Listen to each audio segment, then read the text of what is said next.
Oh, hey, just fooling around here on the Superpilotish channel. Welcome to the Superpilotish channel. My name is Graham Wilson, and today I'm going to be talking about pens in my basement. So I have a couple pens in my basement right now. They're nice and safe. I'll let you know about that. And hey, Shecky, are you back from vacation now? Hope it was good. Yeah, so I was trying to think about what to do for my show, and I remember doing this one project when I was back in school to learn how to fly. And it was about this, it was like a military transport that crashed because there was a pen stuck in the rudder pedal. I don't know why I remember. Well, I guess I did. I did some work on that. I remember seeing it, but I couldn't find it. So I Googled around a bit. And it turns out that I found another airplane accident that happened involving a pen. So, and I printed it out. It's now usually when it comes to accidents and incidents here on the Super Pilotish channel, I don't like to comment too much on that unless I have my armchair here to be the armchair quarterback. I usually only do that on military stuff because you never know the truth on that, anyways. But I did print out the NTSB National Transportation Safety Board report on this accident that happened back in 2005, and that one involved a pen. So it's kind of one of these things that in aviation, the way I've seen it, working in the industry for a few years, that if you can even remotely think it's going to happen, it will eventually. And it doesn't just have to be with airplane accidents or helicopter accidents. It could be anything. You could be like, oh, okay, well, I moved that dresser over there in my bedroom. It's a little tight. That's okay. I'll just know where it is, and I won't stub my toe on it in the middle of the night. It's like, you're going to stub your toe on it. It's just what happens. So if you can remotely think of it, it will happen. And I'm gonna adjust my seat here a little bit more. Okay, there we go. And yeah, so I'll just kind of go over the final analysis of this accident investigation. And okay, so I'll give you my 2 cents worth. And dude, I see you in the comments, dude. Okay, so this is the analysis. Okay, this happened in Canandaigua, New York, June 5th, 2005. And I'll after the show here, I'll put a link to the actual NTSB report if anyone wants to check it out in more detail.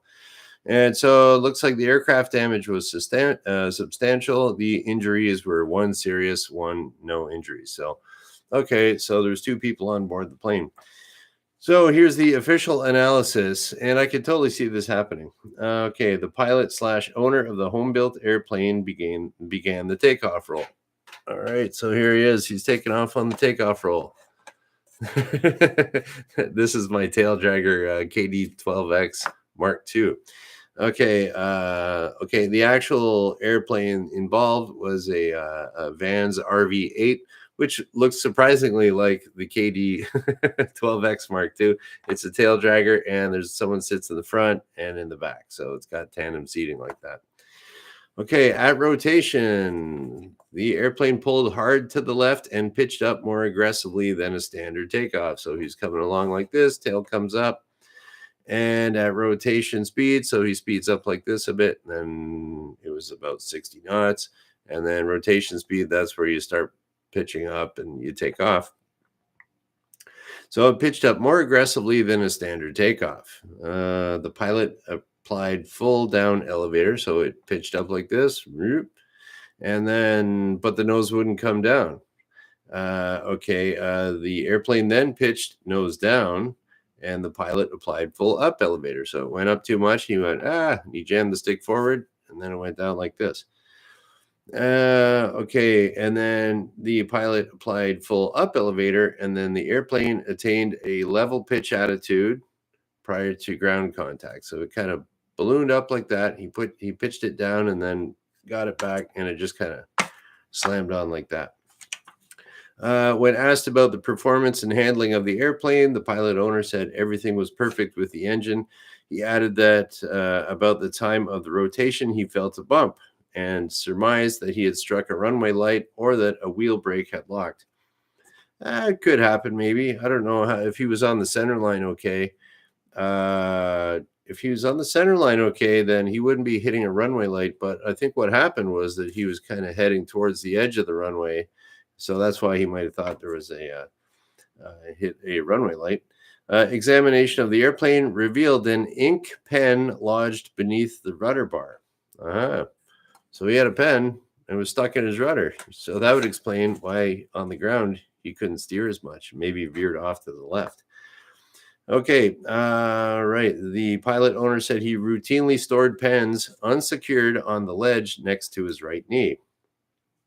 Further examination revealed a 50-ounce glass jar beneath the front seat. So he had a 50-ounce glass jar. That's a pretty good sized glass jar in close proximity to the forward control stick. So it has a control stick in the middle here.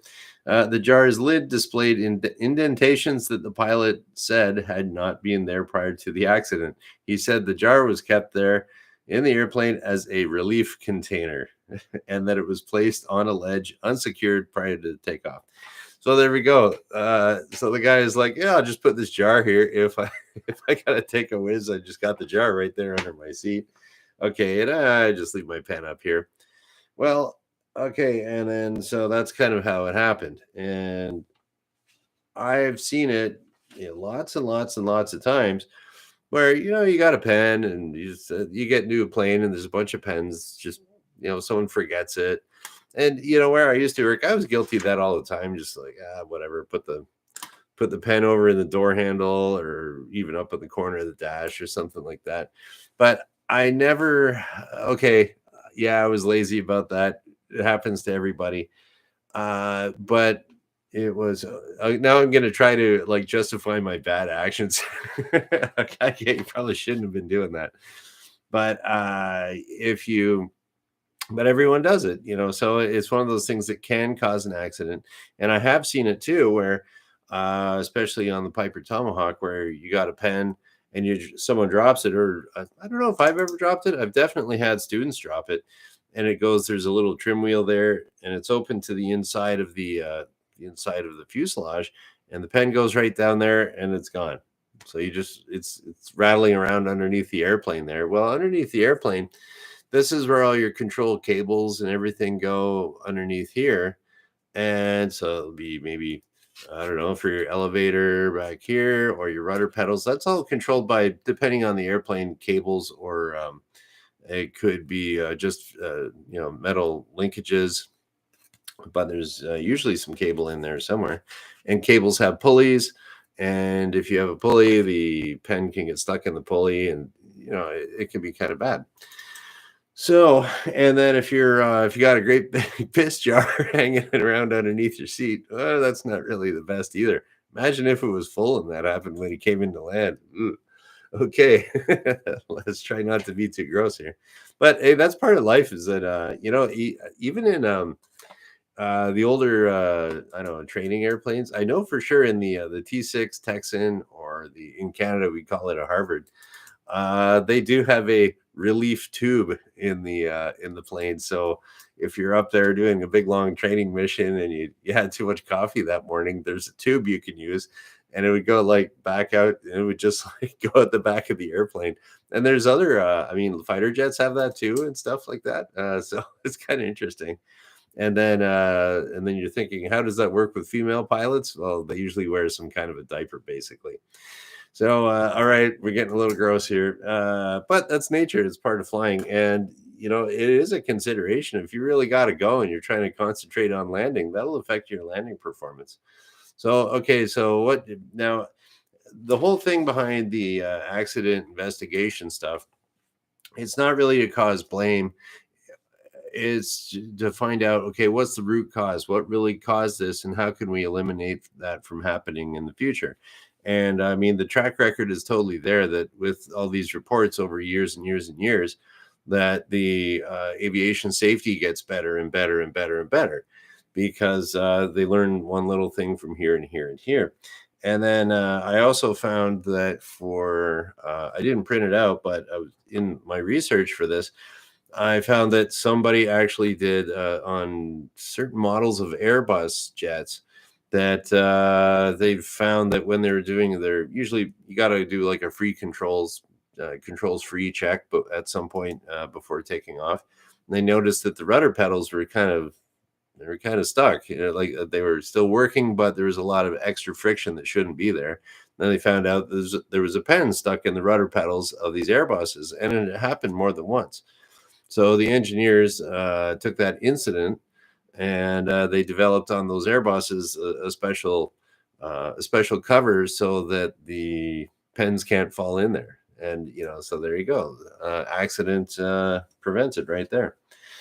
So yeah, and then so no blame on the pilot here. It looked like, and it's really pretty interesting to see some of these, like the actual NTSB reports. They collect all kinds of information, and yeah, so it turns out like the pilot was all legal, sober, everything like that.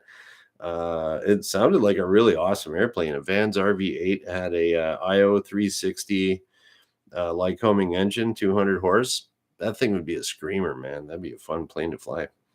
So yeah, what was it? Yeah, and it's got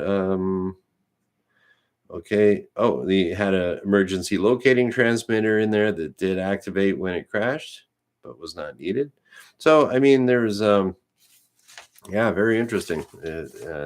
And okay, so how do we mitigate these problems of having pens floating around? Okay, now most of the times, here we go. Actually, yeah, you're right, Shecky. Like even things under the seat of your car.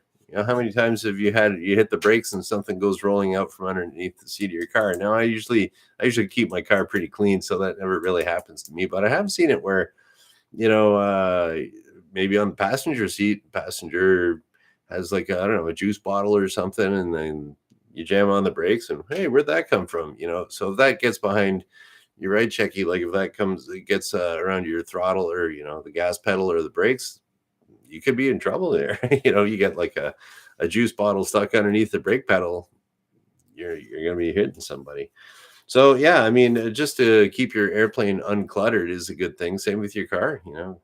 And so you make use. Usually, what I do if I'm doing some sort of flying where it requires me to remember something, I have my. I usually just get a blank sheet of paper and stick it on my knee board that I have here. And so this just I don't know if you've seen a knee board before, but it's a little Velcro strap. And actually, I was looking at on Twitter. They had a guy took a selfie in a what was it? A YouTube. Was this SR-71 Blackbird or U2? I think it was the SR-71 Blackbird. So those old planes, they basically had to wear spacesuits because they were up so high. And he took a selfie, and you could see a reflection off of his like space helmet that he had an actual knee board down on his knee. Like, and this is like, yeah, I'm just booting around at like Mach 5. I don't know how fast it went. Mach 3, probably. Mach 3, got my knee board out. So, and yeah, that just wraps around your leg. I don't know if you can see that. You wrap it around. Ta-da. And then you take it off like that.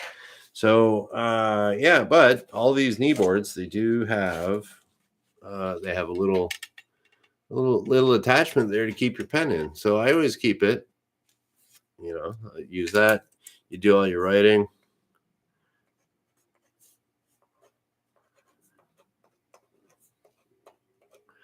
Okay, you're doing all your airplane writing, and then once you're done with that, you just put it right back into the elastic, and there you go. It's totally secured. You can do aerobatics with this. That ain't going nowhere. But what can happen is after time, if you have a little bit fatter pen, that can stretch that out. So you always got to make sure that you keep that in good shape. And another thing there too. Oh, hey Dan. Yeah, so there's other things there too. Now, when I went to flight school, I never knew why, but you always had to have a black pen with you in your pocket. at all times. It was just one of those things. You had to have a little round flight computer in your pocket, and you had to have a black pen. Uh, that was just one of those things. So everyone always had a black pen in their pocket like that. But if you're thinking about it too, if you're flying, your hands are busy. Where's my pen? Oh, right here. And it works out great. And that could be even your backup pen. So, because pens fail too, just like all systems, you need redundancy. So if you have a pen failure, you got your backup pen right there. So, or another thing you can do there too is if you have your pencil, if you're doing a cross country route, cross country, I would probably put a pencil in there. Now that might fall out though. But so I would not put that pencil there. But anyways, or with the pencil, you can also clip it like this. Like that. That's the best way. See, now that is the best way. Here's a pilot tip for you. If you have your knee board or clipboard or something like that, the best way to secure your pen or your pencil is that way. So usually what people do if they get their clipboards or knee boards or anything, they'll go like that and they'll put the pen in here or the pencil in there like that, but then it falls out. But this will also, this is a real super pilotish trick.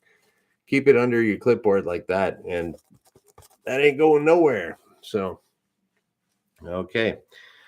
And yeah, so that's that. Keep your pens nice and secure. Yeah, that's and just think about if it kind of gets, if you're thinking about pens or you're thinking about anything in aviation, the smallest little things could cause, they always talk about the chain, was it? So they talk about an accident, and there's usually I think it's like 5 to 7 things that happen they think of it as a chain. This thing leads to this, leads to that, leads to that. And I think usually by the time there's an actual catastrophic accident, there's usually, I forget whether it was 5 or 7. I should have looked it up, but it's definitely, I don't know, 7, 5, I don't know, but definitely a bunch of things that add up. So what could have added up, what could have stopped this crash here is that, okay, number one, he had the pen secured. Okay, that's a contributing factor. No accident. He could have had his relief jar secured. There's 2 things that went wrong that caused the crash. What else could he have done wrong there? He also, I was reading in here that it was the very first time that he, I don't know if it was a he or a she, but it was the first time they'd been flying with a passenger there. Okay, so there's an added risk. Would that have happened if the pilot didn't have another passenger in there? Maybe he was distracted by briefing the passenger or something. That might have been done. Was the guy well rested, or was the pilot well rested? Maybe nervous about taking that first person up in the plane that he built or she built. I forget who. Yeah, so it said that the weather was good. So could have been, yeah. Or what if it was a home built plane? What if he would have, or the pilot would have made a special closable, like a glove box kind of thing for loose items? Could have been done. So there's a few. Okay, I'm thinking maybe about 5. So if any of those things could have happened, it could have been, but all 5 of those things didn't happen, so there was a crash. We'll say 5. That sounds good. I like 5. That's YouTube. 5 reasons why something crashes. But yeah, you can have it. And if you look at any really big airplane crash, there's usually multiple factors, and there's usually one thing in there. If that didn't happen, it would have been averted. But oh well, let's not talk about crashes anymore because flying's fun. Okay, and yeah, keep your stuff secure. So keep your pen in your pocket, on your knee board. And if you do, and I've heard this too from mechanics, that if you, I had a student drop a pen down in the belly of the airplane. So I was like, I asked the mechanic, is that okay to go flying? Like, what if we're on a cross country trip? And the mechanics are like, no, don't, man. Get that thing out before you go flying. So I've had to cancel a couple flights because I just couldn't get it out. And a couple times I got it myself. Another tip: if you have if you have, and this is a debate you could have with other pilots, is it better to have a metal pen or a plastic pen? So maybe a plastic pen might be able to break if you jam it, it'll break and get free, and then your controls will be free again. Or if you have a metal pen, you drop it down and maybe you can see it. You get one of those extendable, like all mechanics have, the little expandable magnets. You might be able to get it, fish it out with the magnet. I've seen that done before too. But if you have the magnet, you can also put a piece of tape on there too, like masking tape or electrical tape, and just wrap it up and just kind of stick it, and then it picks it up. I've done that myself, actually. So I don't know. That's a debate to have with your pilot friends. Plastic versus metal pens. There we go. So yep. So that's about it. And yeah. So let's just go see if there's any questions here. Probably not too much. And like I said, I'll put a link to the after I'm done here. I'll go put a link in the description below. Like and subscribe. So here we go. See if there's any big questions here. Yeah, Shecky's asking if the KD-12X Mark II is a two-seater. I don't know. I guess you could probably fit two people in there. We'll call it a two-seater. And Shecky has also noticed the bungee cords eventually fail. They do. The sun will if it, especially if they're out in the sun, it'll break down the rubber and the nylon and stuff, definitely. And there we go. Okay. Oh, Shecky's asking 200 horsepower. How many people can that fly? Okay, 200 horsepower engine. You could most new Cessna 172s that come out have that same engine, IO 360. That's a fuel injected 360 cubic inch engine. They'll have 180 to actually there's three different versions of it. You can have 160 horsepower, 180 horsepower, or 200 horsepower. So 200 horses, you can easily fly 4 people in a little airplane. For like adults, I would say. If you had, I'm trying to think, 200 horses in a 6-place airplane, you'd probably want a little bit more than that. So I'd say, yeah, 200 horsepower. I wouldn't really want to be flying more than about 4 people in your little airplane. Yeah, that's about it. So there you go, Shecky. Yeah, so that's about it. Oh, another reminder too for the free cardboard giveaway that is still ongoing. And so mail it in. I'll put my address, my post office box address in the description below too. I will send you the finest cardboard artwork in my box over here. And what else can I tell you there? Oh, and the other day, okay, one more little story before I go. That I went over to the check my post office box because I thought the very soonest that I could get it, something in the mail, if it was locally or something, maybe a couple days. So I check it out, and then I got a little notice in my post office box that you have something that they're holding for me, which means that it doesn't fit in the little mailbox there. It's like, oh, I got a parcel. This is cool. I've never got one of these before. And then it turns out it was this thing, and I was like, was this like a book? And I went out. It was basically somebody sent it to whoever had the post office box before me or something like that. And it was like from Germany, and it was like probably like antique coins. Like, I don't know, someone might have just mailed me like a few grand worth of like ancient coins, according to what the website was that I checked it out. And I'm like, hey, that's cool. Finders keepers, right? But then I was like, brought it back to the post office and okay, send it back to Germany. No ancient coins for me today, but I will take your ancient coins if you mean to send them to me. And so that's about it. Okay, cool. We're going to shut her down here. Today is Monday, so I'll be back on Wednesday because I do this Monday, Wednesday, Friday at noon Eastern. And we'll just kind of shut her down. So thank you for watching. Bye.